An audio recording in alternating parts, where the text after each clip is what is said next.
Ok, vamos mergulhar hoje num dos maiores mistérios da música do século XX. E vamos usar como guia um trabalho excelente de José Fornari sobre Arnold Schoenberg.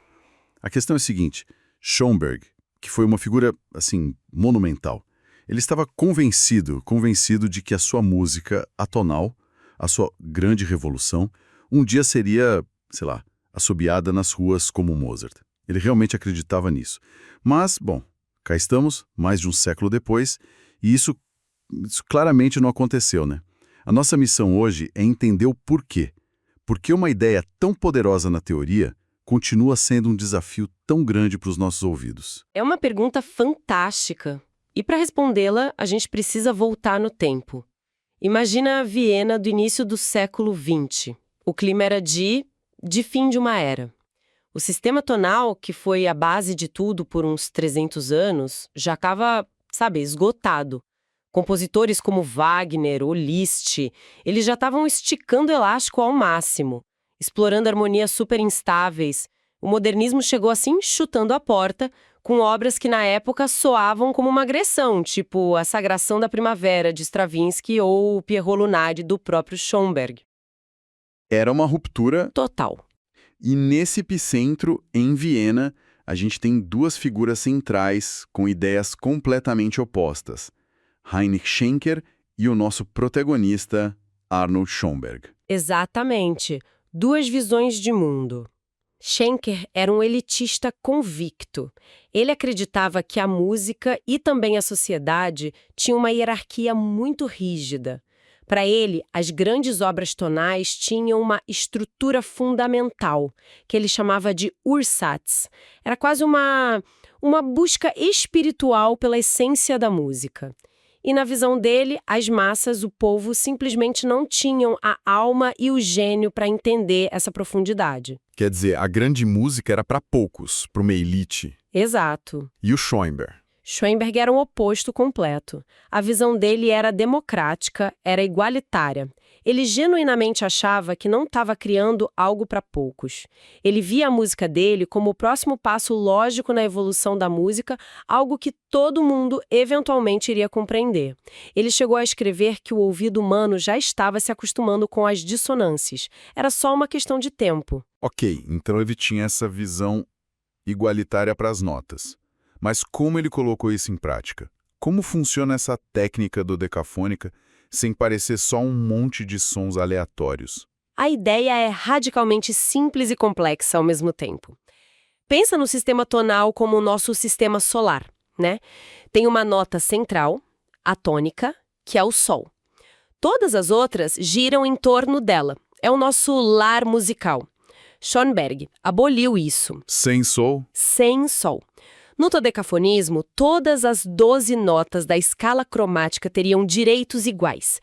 Para garantir isso, ele criou uma regra.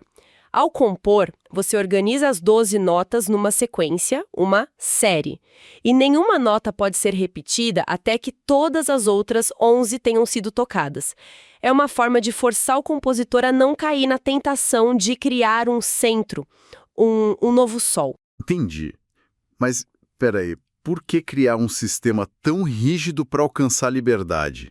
Parece um paradoxo. Ele não estava só trocando uma prisão, a tonalidade, por outra, talvez até mais severa? Essa é a crítica central. E há uma observação genial. Mas na cabeça de Schoenberg, o objetivo era filosófico. Ele queria provar que a tonalidade não era uma lei da natureza. Era uma convenção cultural, um preconceito estético. Ele queria que a composição fosse um ato de pura vontade, de puro intelecto.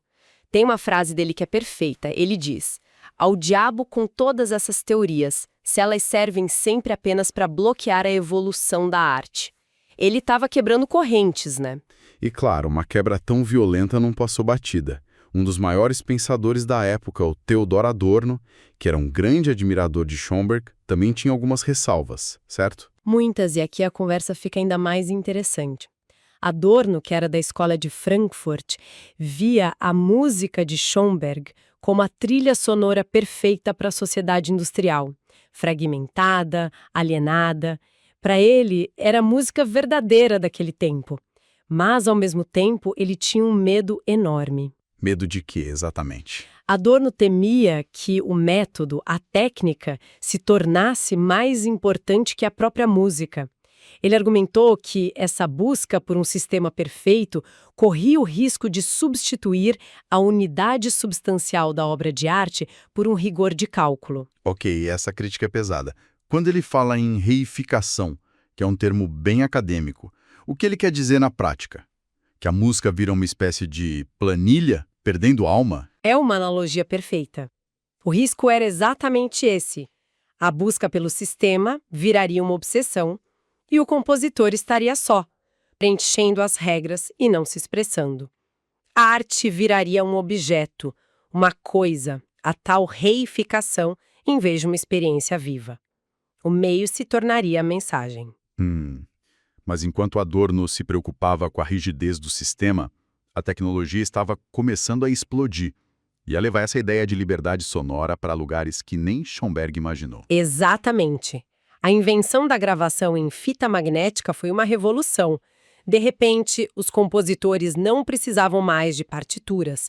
Eles podiam trabalhar diretamente com o som. Na França, surgiu a Musique Concrète, com Pierre Schaeffer pegando sons do dia a dia, um trem, uma porta batendo, e manipulando em estúdio. E na Alemanha, a Elektronische Musik, de Stockhausen, criava sons do zero, com eletrônica. A paleta sonora virou infinita. E aí entra em cena uma figura como John Cage, Ah, sim! que pega essa ideia e leva para um outro lugar, né? Um lugar completamente diferente, o campo conceitual. E como leva? A peça mais famosa dele, 433, é o ápice disso. Um pianista senta ao piano e por 4 minutos e 33 segundos não toca nada. Eu tenho que admitir, é aqui que muita gente desiste. Uma peça sem notas, isso é música de verdade ou é mais uma filosofia, uma performance? É a pergunta de $1 milhão. Para Cage, a música não estava no silêncio do pianista. Estava nos sons que aconteciam durante esse silêncio.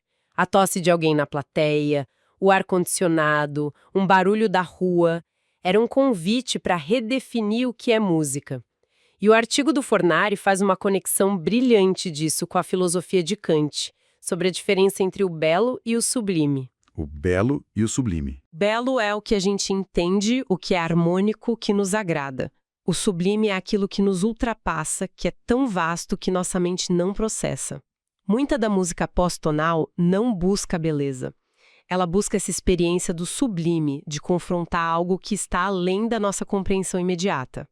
O que nos traz de volta, de uma forma perfeita, a nossa questão central. Se a revolução de Schoenberg foi tão gigantesca, se abriu tantas portas, por que a previsão dele sobre a popularização falhou tanto? Parece que a resposta não está na filosofia, mas em algo muito mais fundamental, a nossa biologia. Precisamente. A resposta está na musicologia cognitiva, que estuda como o nosso cérebro processa a música. E a palavra-chave aqui é expectativa.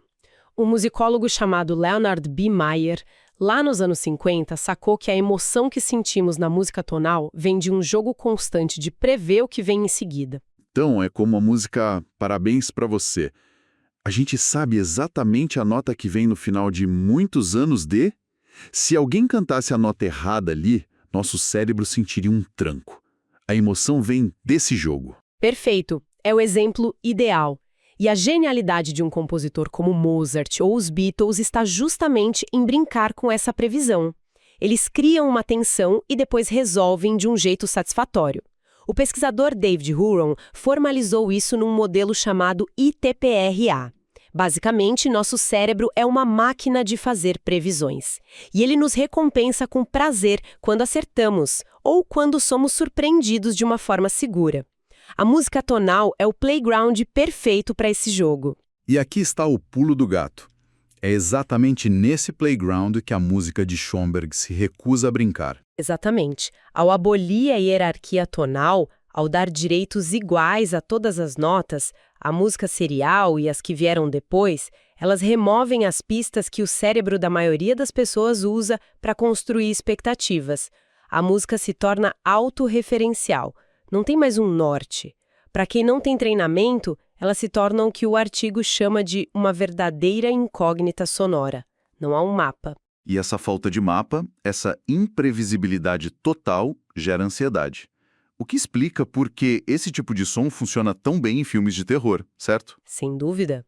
É a trilha sonora do desconhecido, da ameaça. Ela sinaliza para o nosso cérebro que as regras normais não se aplicam, que algo está fundamentalmente errado.